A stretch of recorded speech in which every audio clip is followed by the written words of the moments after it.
समांतर प्लेट संधारित्र के बीच अगर कोई टी मोटाई की पट्टी रखी हुई है तो उसकी धारिता का फार्मूला वो कहाँ पे आएगा? तो हम हेडिंग बनाएंगे अब समांतर प्लेट संधारित्र प्लेटों के बीच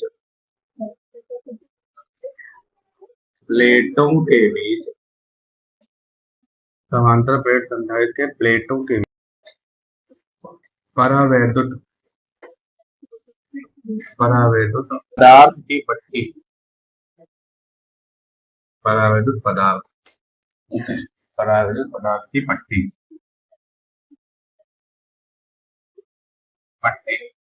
या कुछ किताबों में प्लेट लिखा हुआ है, परावैद्युत पदार्थ की प्लेट रख दी जाए। ठीक है, और मोटाई कितनी हो? टी मोटाई, यहाँ पे टी मोटाई। और एक चीज और ध्यान रखो, हेडिंग में ये भी लिख सकते हो कि आंशिक रूप से भरा जाए, परावैद्युत पदार्थ आंशिक रूप से भरा जाए। इसका मतलब यही हुआ। ठीक है, तो परावैद्युत रखने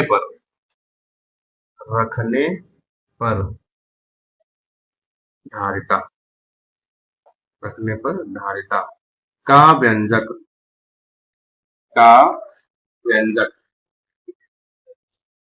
धारिता का ये है, ये पढ़ना है।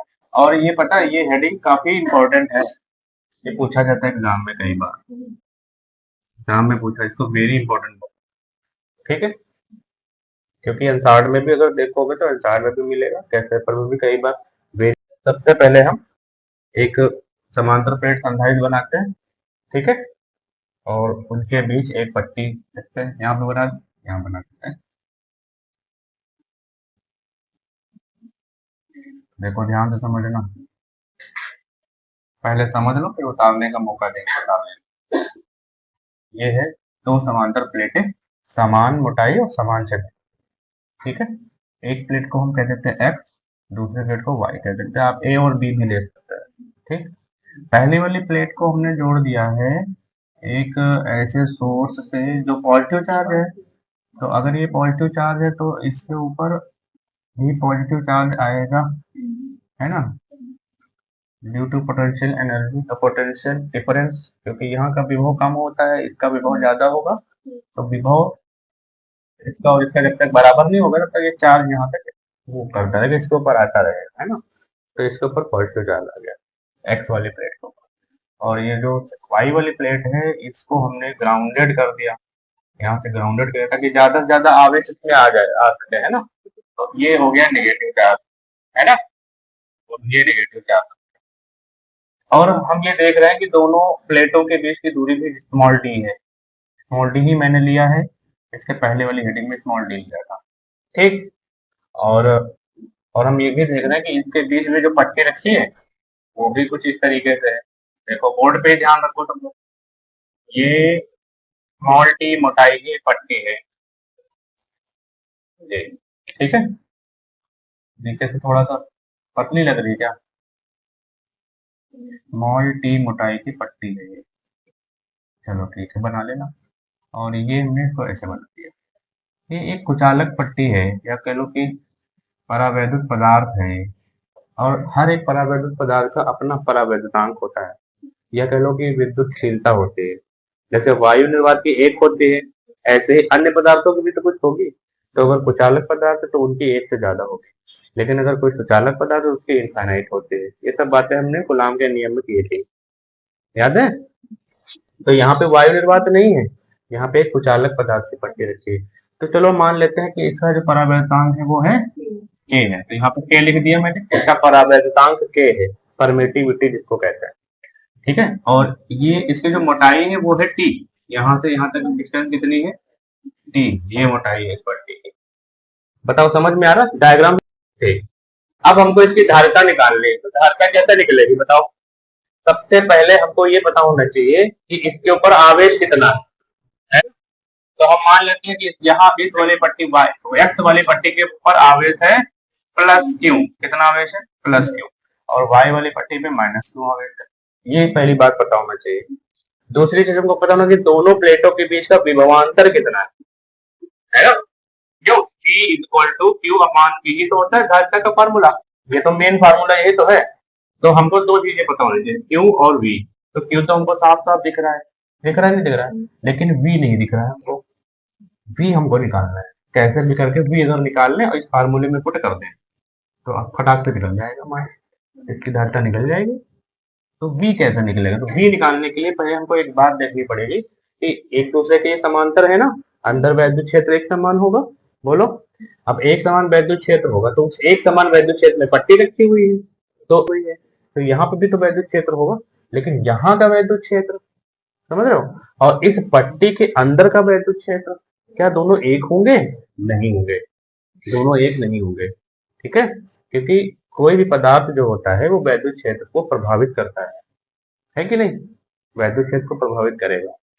तो यहाँ पर वैद्युत क्षेत्र और यहाँ पर वैद्युत क्षेत्र अलग अलग होंगे, होंगे कि नहीं होंगे? और विभव प्रवणता कहता है, विभव प्रवणता और वैद्युत क्षेत्र में संबंध होता है E बराबर V अपान L। अगर वैद्युत क्षेत्र प्रभावित होगा तो विभव भी तो प्रभावित होगा। बोलो, अगर वैद्युत क्षेत्र घट जाएगा तो विभव भी घट जाएगा। क्यों? तो इसका मतलब ये हुआ कि जो वायु और निर्वात वाला स्पेस खाली पड़ा हुआ है साइडों में, यहाँ पर विभव कुछ और होगा और पाएंगे, बिल्कुल निकल जाएगा। निकलेगा कि नहीं? हम दोनों विभव को निकालेंगे, फिर आपस में जोड़ देंगे, वो टोटल विभव होगा। और फिर उस टोटल विभव में को हम इस फार्मूले में रख देंगे जो भी मैंने लिखा था, फिर निकल जाएगा। ये तुमको पहले से ही धारणा बनानी पड़ेगी दिमाग में। इनको करना क्या है, कोई भी डेरिवेशन करने से पहले ये नहीं कि शुरू हो गए लगाना कि देखा जाएगा। सबसे पहले तुमको माइंड मेकअप करना पड़ेगा कि हमको इस डेरिवेशन में क्या क्या स्टेप करने हैं, क्या क्या काम करने हैं, और उसी पे तुम लोग काम है ना। पहले रणनीति बनानी पड़ती है। अब हमने रणनीति बना दी कि हमको क्या बना दी ना, आप लगाएंगे, अब मजा आएगा। देखो, तो सबसे पहले हम क्या करेंगे, सबसे पहले हम यहाँ पर वैद्युत क्षेत्र निकालेंगे और फिर यहाँ पे वैद्युत क्षेत्र निकालेंगे। फिर निकालेंगे कि प्लेटों के बीच, प्लेटों के बीच, अब प्लेटों के बीच वायु और निर्वात में देखेंगे, है ना। वायु या निर्वात, वायु या निर्वात में वैद्युत क्षेत्र, वैद्युत क्षेत्र। अच्छा एक बात बताओ जरा, वैद्युत क्षेत्र की तीव्रता, एक बात बताना जरा, अगर हम प्लेटों के बीच देख रहे हैं तो कितने हिस्से में, कितनी दूरी में वायु निर्वात है? बताओ, बताओ, जानवी बताएंगे, बताओ जानवी। प्लेटों के बीच कितनी दूरी में वायु निर्वात? भाई पूरी दूरी टी है, प्लेटों के बीच की टोटल डिस्टेंस है टी, और बीच में रखा है कैप स्मॉल टी। तो वायु निर्वात की डिस्टेंस कितनी बची, कितनी बची? पूरा बड़ा, पूरे में से इतना घटा देंगे तो जो बचेगा वही तो आएगी, टी माइनस टी, यही तो होगा, टी माइनस टी। टी में से टी घटा देंगे, जो जगह बचेगी वो वायु निर्वात के लिए तो होगी। बोलो, ये बात से पहले हम क्या लिखेंगे, वायु निर्वात में विद्युत क्षेत्र की तीव्रता। तो वायु निर्वात में विद्युत क्षेत्र की तीव्रता का फार्मूला क्या होता है बताओ? प्लेटों के बीच में कल मैंने पढ़ाया क्या होता है, यहाँ पे क्या होगा, सिग्मा अपान एप्सिलॉन नॉट। टू नहीं होता है, एप्सिलॉन नॉट होता है। प्लेटों के बीच की बात कर रहे हैं। तो अगर हम यहाँ पर क्यू का मान रख देते हैं, ध्यान तो सुनो, अगर हम क्यू का मान, यहाँ पे सिग्मा का मान रखेंगे तो सिग्मा बराबर क्या होगा, अगर प्लेटों का क्षेत्रफल ए है, ठीक है, तो सिग्मा बराबर क्या होता है, क्यू अपान ए होता है कि नहीं होता है। अब अगर इसको हम यहाँ पे रख दें तो क्या बनेगा, तो ये बनेगा E1 बराबर Q epsilon not a into epsilon not, ऐसे लिख दें, ए इंटू एप्सिलॉन नॉट। ये बात समझ में आई कि नहीं? हमने सिग्मा को हटा दिया, वहां क्यू अपान ए लगा दिया, तो क्यू सिग्मा हट गया, क्यू अपान ए आ गया। तो ये वायु निर्वात में वैद्युत क्षेत्र की तीव्रता है, वायु निर्वात। इसको कर दो समीकरण नंबर 1, ठीक है। अब परावैद्युत पट्टी में निकालेंगे वैद्युत क्षेत्र की तीव्रता। तो परावैद्युत पट्टी में कितना आएगा, परा, ये हमने मान यहाँ रखा है, ध्यान से समझ लो। परावैद्युत पट्टी में वैद्युत क्षेत्र की तीव्रता, इसको हम लिखते हैं E2 से। बोलो, तो इसको इंटू से लिखेंगे तो फार्मूला यही रहता है, बस खाली के से गुणा हो जाते हैं, है ना। तो E2 बराबर क्या होगा, तो E2 बराबर होगा, सॉरी ये सिग्मा है ना, अच्छा ये क्यों है, ये ये क्यों है, यहाँ पे सीधे सीधे यही फार्मूला लिखो, Q upon A epsilon not into के, ये रहेगा। इसको कर दो समीकरण नंबर 2। विभव, दोनों प्लेटों के बीच कुल विभव निकालेंगे, ठीक है, दोनों प्लेटों के बीच कुल विभवांतर, तो यहाँ पे लिख दे, दोनों प्लेटों दोनों प्लेटों के बीच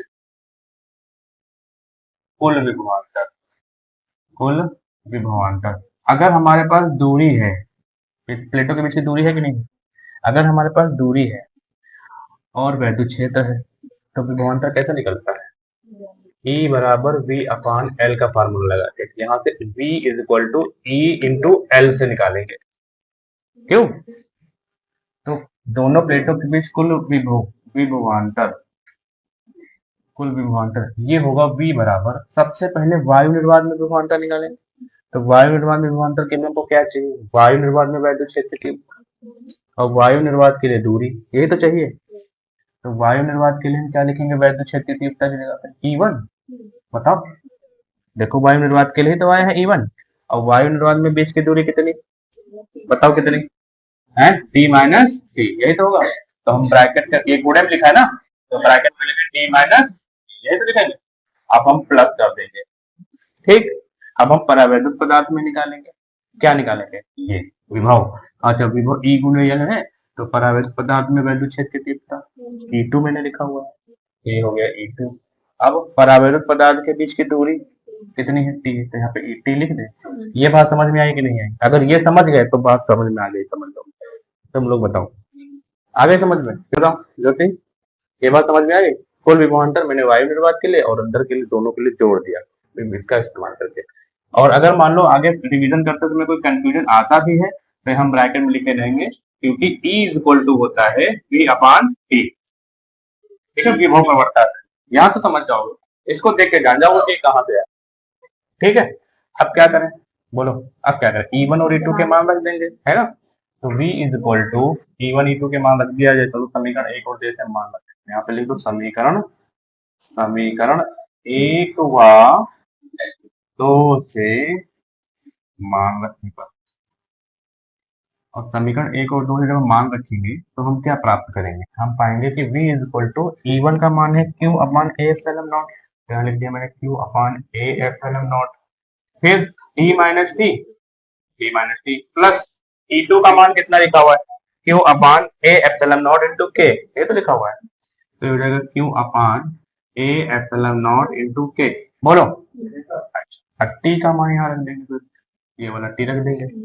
अब क्या करें, अब दोनों में जो कॉमन है उसको आप ले लेंगे, कॉमन ले लेंगे, तो कॉमन कितना है बताओ भाई Monish, Q upon A epsilon not common है, तो अंदर क्या बचेगा, यहाँ बचेगा T माइनस टी, सिर्फ T माइनस टी बचेगा ना, और यहाँ प्लस आ गया और यहाँ से Q भी चला गया, एप्सिलॉन नॉट चला गया, तो ऊपर T बचा ना खाली, ये वाला T बचा ना, ऊपर बचा T, नीचे कितना बचा बताओ, ये बच गया, इतना हो जाएगा, ठीक। हमारे पास V निकला नहीं निकला ये बताओ, निकला। अब हम T बराबर Q अपान V में अगर हम ये V का मान रख दें तो धारिता निकलेगी कि नहीं निकलेगी, बिल्कुल निकलेगी। तो हम लिखेंगे अतः संधारित्र की धारिता, फार्मूला होता है C is equal to Q upon V, यही तो होता है। अब इसमें V का मान पुट कर देंगे, ठीक है, तो V का मान रख देंगे, V का मान रखने ऐसे लिख दिया मैंने।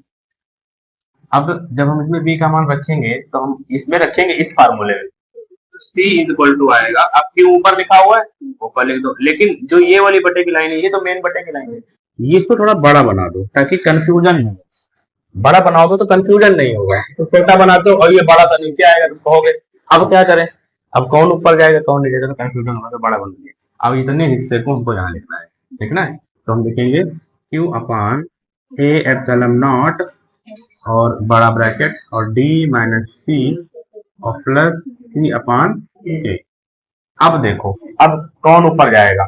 बटे का बटे ही ऊपर जाता है, ध्यान रखना, बटे का बटे ऊपर जाएगा। तो बटे का बटे कौन है? यही तो है, ए एप्सिलॉन नॉट ऊपर चला जाएगा, बाकी ये दोनों नीचे रहेंगे, है ना?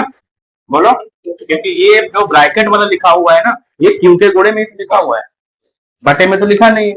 अगर ये बटे में लिखा होता तो इसमें ऊपर जाता है, ठीक। जो ब्रैकेट वाला इसको क्यू के बगल में ही रखो, तो Q into A epsilon not upon, बोलो तो क्या लिखेंगे? T minus T plus T upon के, बोलो। हाँ, ये वाला क्यू बचा है ना, तो इसको हम यहाँ लिख देते हैं, ठीक ठीक से लिख देते हैं, सी बराबर, यहाँ पे क्यू लिख दिया। अब ये वाला क्यू और ये वाला क्यू कैंसिल हो गया। तो अब जो हमारे पास फार्मूला मिला ना, उसको ठीक से लिख लेंगे। ये हमको मिला C इज इक्वल टू, ऊपर कितना है? ए एप्सिलॉन नॉट अपॉन, क्या बचा? C माइनस टी और प्लस टी अपॉन के। यही हमारा मेन फार्मूला है, यही है। यहाँ पे फैरेड लिख सकते हो, F बना दो। ये जो है, ये इस समांतर प्लेट संधारित्र के लिए धारिता का व्यंजक है, फार्मूला है। कब? जब बीच में टी मोटाई की, और के क्या है? के है इसका परावैद्युतांक, है ना? और टी क्या है? टी है दोनों प्लेटों के बीच की दूरी। ए क्या है? इन दोनों प्लेटों का क्षेत्रफल है। एप्सिलॉन नॉट क्या है? माध्यम की वैद्युतशीलता है, निर्वात और वायु की। आई बात समझ में? और बताओ इसमें क्या नहीं समझ में? फार्मूले में सारी चीजें देखो, है कि नहीं? पता है, क्षेत्रफल पर निर्भर करता है, वो सारी चीजें उसमें मिल जाएंगी। बोलो, आगे समझ में? ज्योति, एक एक स्टेप मैंने हर तरीके से समझाया है, अगर कहीं पे डाउट हो तो तुरंत पूछना। जानवी, समझ में आया?